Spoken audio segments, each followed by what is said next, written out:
Hello, good afternoon. This is Myesha Marie coming to do our Bible reading today. I'll be reading for us from Genesis chapter 48 from the New Living Translation. Give me a second. I actually changed translations on my screen. Hopefully, you guys can hear me well. For those that have come and checked in and listen or listen to the replay. We've been reading through Genesis from chapter 1, and we're almost complete. And then we'll be moving on to Matthew, to the book of Matthew.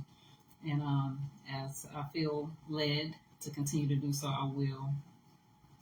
So we're going to go ahead and get started. Genesis chapter 48. I have my door open to the patio, so hopefully you guys can hear me and don't have too much distraction in the background. One day not long after this, word came to Joseph, "Your father is failing rapidly." So Joseph went to visit his father, and he took with him his two sons, Manasseh and Ephraim.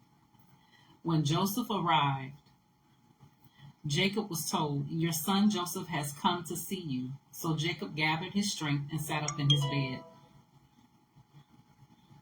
Excuse me. Jacob said to Joseph, "God Almighty appeared to me at Luz in the land of Canaan and blessed me. He said to me, 'I will make you fruitful, and I will multiply your descendants. I will make you a multitude of nations, and I will give this land of Canaan to your descendants after you as an everlasting possession.'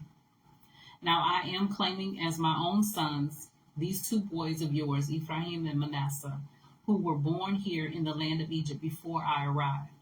They will be my sons just as Reuben and Simeon are. But any children born to you in the future will be your own, and they will inherit the land within the territories of their brothers Ephraim and Manasseh. Long ago, as I was returning from Padan Aram, Rachel died in the land of Canaan. We were still on the way, some distance from the Ephrath, that is Bethlehem. So with great sorrow I buried her there beside the road to Ephrath." Then Jacob looked over at the two boys. "Are these your sons?" he asked. "Yes," Joseph told him. "These are the sons God has given me here in Egypt." And Jacob said, "Bring them closer to me so I can bless them." Jacob was half blind because of his age and could hardly see. So Joseph brought the boys close to him, and Jacob kissed and embraced them. Jacob said to Joseph, "I never thought I would see your face again, but now God has let me see your children too." Joseph moved the boys, who were at their grandfather's knees, and he bowed with his face to the ground. Then he positioned the boys in front of Jacob. With his right hand he directed Ephraim toward Jacob's left hand, and with his left hand he put Manasseh at Jacob's right. But Jacob crossed his arms as he reached out to lay his hands on the boys' heads. He put his right hand on the head of Ephraim, though he was the younger boy, and his left hand on the head of Manasseh, though he was the firstborn. Then he blessed Joseph and said, "May the God before whom my grandfather Abraham and my father Isaac walked, the God who has been my shepherd all my life to this very day, the angel who has redeemed me from all harm, may he bless these boys. May they preserve my name and the names of Abraham and Isaac, and may their descendants multiply greatly throughout the earth." But Joseph was upset when he saw his father place his right hand on Ephraim's head. So Joseph lifted it to move it to Ephraim's head, to Manasseh's head. "No, my father," he said, "this one is the firstborn. Put your right hand on his head." But his father refused. "I know, my son, I know," he replied. "Manasseh will also become a great people, but his younger brother will become even greater, and his descendants will become a multitude of nations." So Jacob blessed the boys that day with this blessing.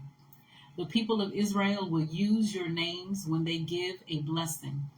They will say, 'May God make you as prosperous as Ephraim and Manasseh.' And this way, God put Ephraim ahead of Manasseh.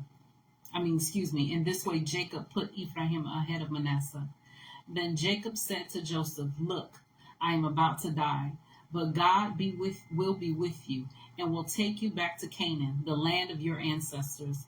And beyond what I have given your brothers, I am giving you an extra portion of the land that I took from the Amorites with my sword and bow. And that was Genesis chapter 48 from the New Living Translation. I pray that the word is a blessing to you.